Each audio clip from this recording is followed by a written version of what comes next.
So in my opinion, hypervigilance is an aspect of consciousness that occurs when our perception is still distorted by illusions and fantasies after experiencing narcissistic abuse. And so then we have to kind of talk about what is hypervigilance versus emotional intelligence. The definition of hypervigilance is scanning for danger. It's that state of mind where you're always looking for something going wrong. It's like you can never truly relax or feel safe. And the weird thing about hypervigilance in this term is that when we heal from narcissistic abuse and we start to be able to observe people and spot red flags and protect ourselves and have boundaries, we may appear to be hypervigilant when it's actually just emotional intelligence. Because in this world that we're living in, it's kind of silly to the definition of the term hypervigilance almost implies that there's a way of living where you're never scanning for danger, or you never have to scan for danger, and then if you are, that you're disordered. And the truth of the world is that we live in a world where danger exists. You know? We can't deny that. Well, we can. But if we want to protect ourselves, we can't deny that. And so it's kind of dangerous, because what an abusive person or a narcissistic person would definitely want you to think. They definitely want you to feel safe in all environments. They definitely want you to not scan for danger. And this sort of consciousness implication with the term hypervigilance benefits abusers in the way that, when we suppress our emotions and we go into every situation with blind trust and blind faith, it's easier for us to be manipulated. It's easier for us to not protect ourselves. But it's not realistic to go into all these, go into environments and never scan for danger. You should be scanning for danger. You should be observing who you're interacting with, who you're around. I just think it's really funny because not to judge anyone or shame anyone who believes this. It's kind of almost if we had an imaginary villain. It's who kind of came up with this idea where we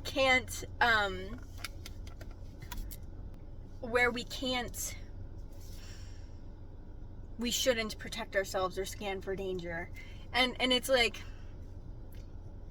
this kind of implication benefits narcissists. And that's what happens in any community, especially the narcissistic abuse healing communities online or whatever, is that there's always some people, when we have our own illusions or beliefs or unresolved kind of conditioning, it bleeds into the mental health system in the way that some things get a little bit foggy. And so emotional intelligence, not to be superior to anyone, but just on the spiritual level, the cycle that the earth has been in has been one where emotional intelligence is not ruling the collective consciousness. And so we kind of have this tendency as a collective sometimes to not make space or to pathologize emotionally intelligent people. And one of these ways is with hypervigilance, right? And I'm not here to diagnose you or say that you do have hypervigilance or that you don't have hypervigilance, but there is a difference between hypervigilance and being able to protect yourself. And so narcissists are actually very hypervigilant, from what I've observed. It's that energy that someone is in where they misinterpret your neutral actions as a threat or rejection or danger. That's hypervigilance. But if you are truly in an environment, whether it's a workplace, a family, where you are correctly interpreting threats and danger and toxic behavior, that's not hypervigilance. That is awareness. That is social awareness, emotional awareness of the space that you're in. And it's possible to, exist in and get into workplaces or environments where toxicity has gone unchecked, where everyone's kind of playing a part in the threats, right? In being kind of predatory or toxic. And recognizing that isn't a disorder, it's actually a healthy protection mechanism. But where it gets difficult is that it takes a level of self-work and healing to come to a place where you can perceive situations clearly without distortion. The hypervigilance is kind of that distortion. It's like we may project, or we may feel triggered, and then we kind of are seeing ourselves and others, like that mirror effect.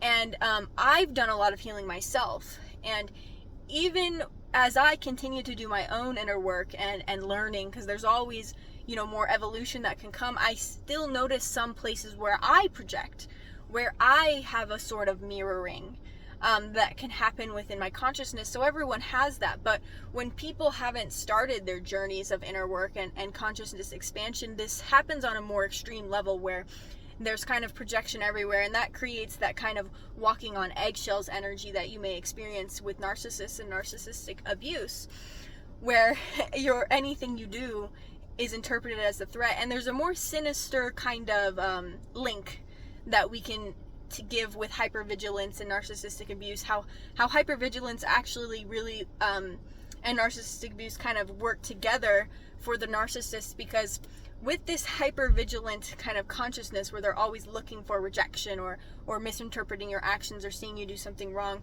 it's that fuel that gives them the justification for their actions. So they're always like building grievances against you, so that when they do inevitably have their narcissistic rage or do something abusive, they have all these justifications lined up that allow them to avoid their own guilt and pretend that they did no wrong. So this hypervigilance gives them a kind of avenue to which they can create justifications for their behavior without taking responsibility and putting all the blame on you.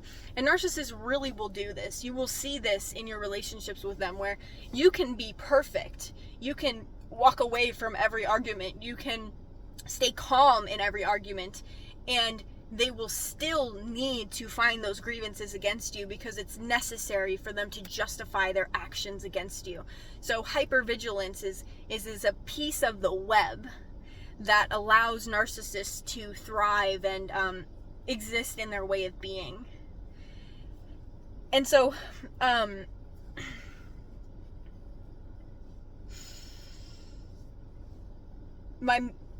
as we've been talking about it, my main point is that, when you are perceiving threats, and those threats are actually real, it's not hypervigilance, right? It's a necessary skill that, in a really sad and unfortunate way, that not enough people have.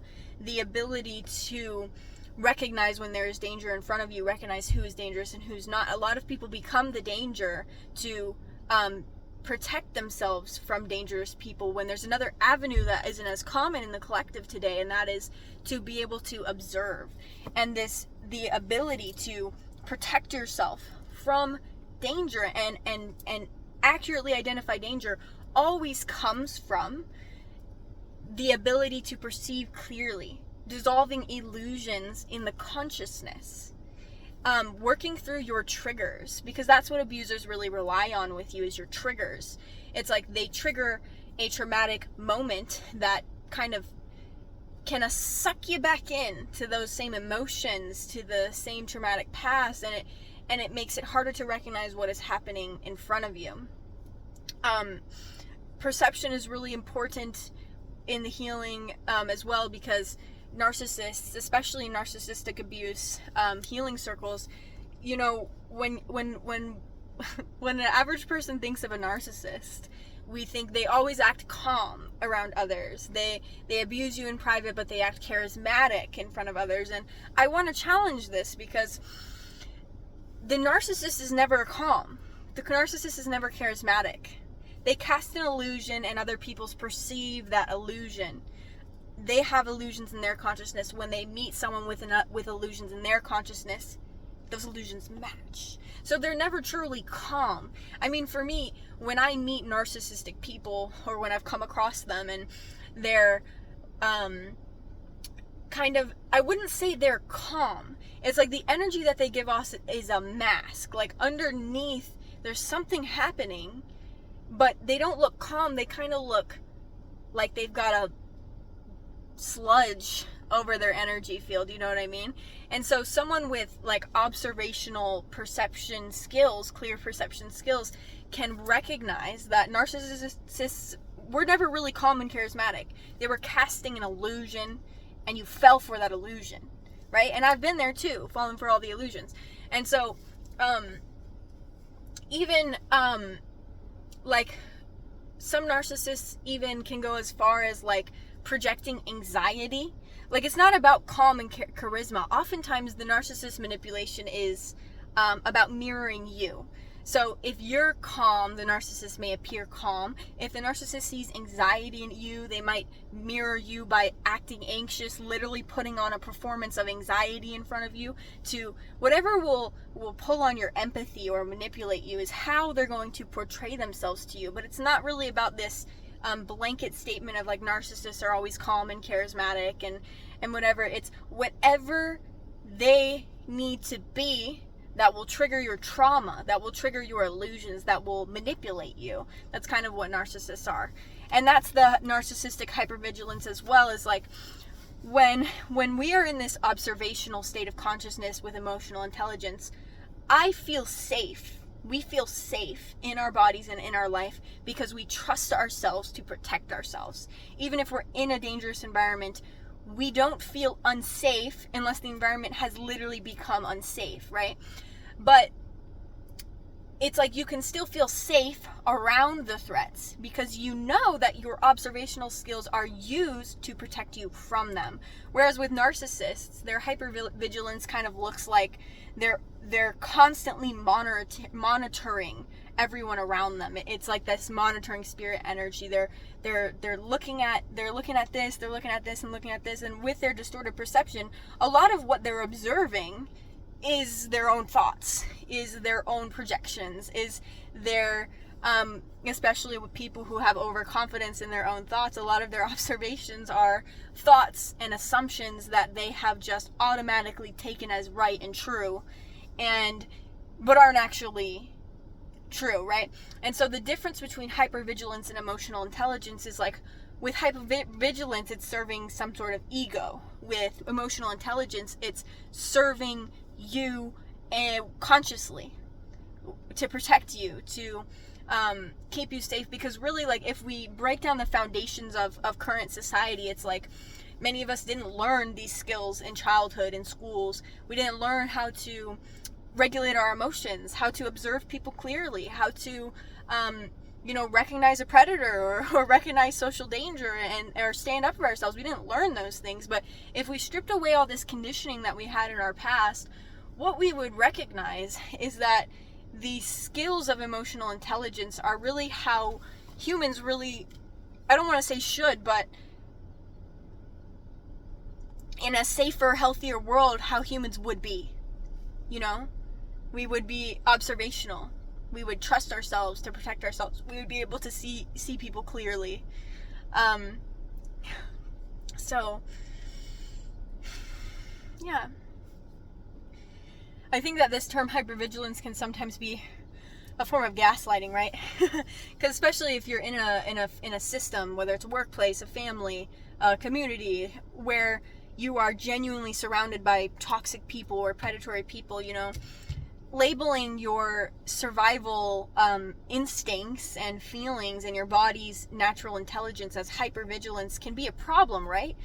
Because everyone around you is taking abuse as normal and tolerating abuse and pretending like everything's fine does not mean that everything is fine, Just because group thinks something doesn't mean what group thinks is true, right? If this group is dishonest, then there you go. But right? And so we kind of have this need in the collective that I see for a kind of shift in understanding that, you know,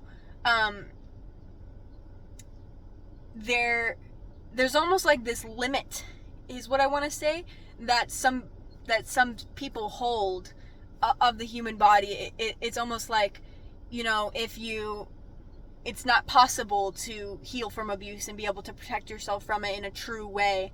And if you do, then it's always some like pathological thing or hypervigilance or this and that. And so I think that any term really can be used as a form of gaslighting. That's the thing about terms and labels, is that you know, when someone wants to serve their ego,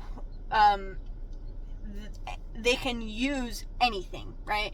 They don't have to, anything, like literally anything. They can use anything.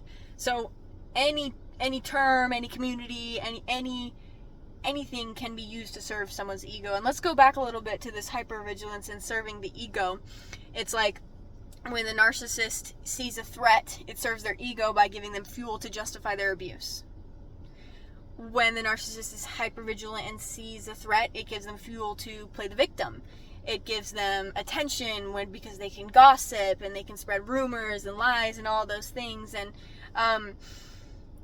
whereas an observational person doesn't have those ulterior motives, right? Then someone who is observing, their motive is the highest good of themselves and others, right? Like when we trust ourselves, when we care about ourselves, when we protect ourselves, in doing so, we end up becoming a person who is very inspirational, someone who helps others and doesn't even really need to try, someone who cares about others because they care about themselves. Like in caring about yourself, you care about others, right? Because, you know, I was talking about in my last video, when you have empathy, you don't want the consequences that occur if you were to harm others, right? So when you care about yourself, when you have empathy intact, it's like you won't hurt others because you don't want to experience what happens when you hurt others, the pain that you feel, the guilt that you feel when you hurt others, so you won't. So yeah, I hope this was clarifying, maybe validating for some about hypervigilance. Again, I'm not diagnosing or not diagnosing, but there's some danger that can come with this term hypervigilance in trauma healing, because once you start to heal, you may appear hypervigilant, but you are not truly hypervigilant, you know, accurately identifying threats and protecting yourself from them, feeling unsafe when in the presence of unsafe people isn't hypervigilance, and even not trusting people immediately when you enter an environment also isn't hypervigilance. Not feeling safe when you first meet someone isn't hypervigilance, right? It takes time to build trust with someone. We all get that like anxiety when we meet someone new. And when people pretend like they don't have that anxiety, it's kind of what makes them untrustworthy, right? Because they're not being honest about their emotional state. Like we all feel that kind of like uncertainty when we first meet someone, because trust is meant to be built over time. Trust is not meant to just be given, but what abusers and narcissists feel entitled to is your trust, right? They want you to think that, you know, you should just blindly trust everyone all the time and like never question them or question their intentions, and then if you do, you're hypervigilant, right? Like that kind of narrative. And but in reality, trust is supposed to be built over time. You don't trust someone when you first meet them, right? So yeah.